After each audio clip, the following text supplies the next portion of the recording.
Hi, it's Dr. Doug Curtis. And Lucy Curtis from Dyslexic and Unstoppable. Our mission is to help dyslexics rediscover their inner power. That's right, and this is the last in our video series, 3 mistakes even smart parents make when their child is struggling in elementary school.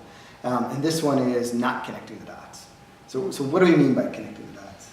Well, there's symptoms that show up, especially like any like dyslexia, dysgraphia, ADHD, whatever it is.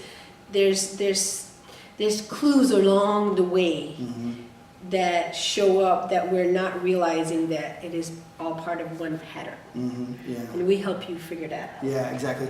We actually had, I can remember thinking of some friends or even just people that we bumped into when we used to do taekwondo or whatever, and you would be talking to them and you'd be like, well, she just told me her child's in speech therapy and her child's getting help with fine motor skills and her child gets pulled out for reading, and yet no one has connected the dots and realized that, hey, there's something underlying that's that's really causing all these things. And yes, you can get little kind of piecemeal help over here, there, and here, but you're not taking care of the real issue that's the underlying issue, right?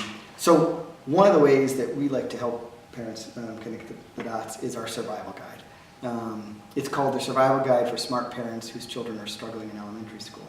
And this is your brainchild, right? So I don't know if you want to talk about like what do we talk about in that, and like why Well, it's to help you identify or have awareness of, is it dyslexia, or it could be something else. It could be not dyslexia. So you can either I'd say yes it is, or okay it's definitely not that, or it could be something else because we talk about other things, but it helps you to get services faster. It helps you to identify it faster because we've gone through it, so we share everything that we've gone through and how we figured out what was, like I think of early crawler means nothing, but it's actually a symptom of dyslexia. Well, when your child is 5 months old, they're crawling all over the place, you're not going to be like, oh, my kid is dyslexic, right? But now that we've gone through all that, now we went back and looked at everything, we help you identify it faster and earlier, so you can get help faster. Yeah, exactly. And then we split it up into different categories. We talk about reading and what you may notice with reading and that kind of thing. Symptoms associated with reading.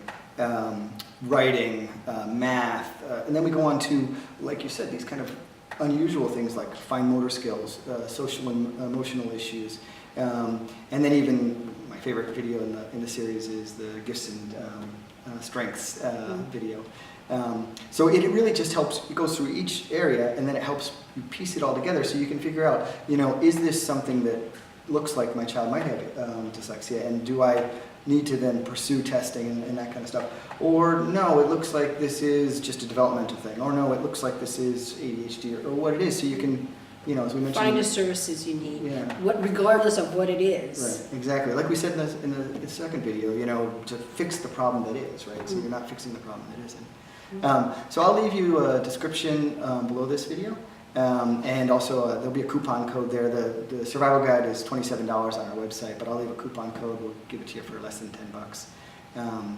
So check that out, and we'd love to hear your biggest takeaway from this and how you're going to use connecting the dots in your life. Thanks a lot.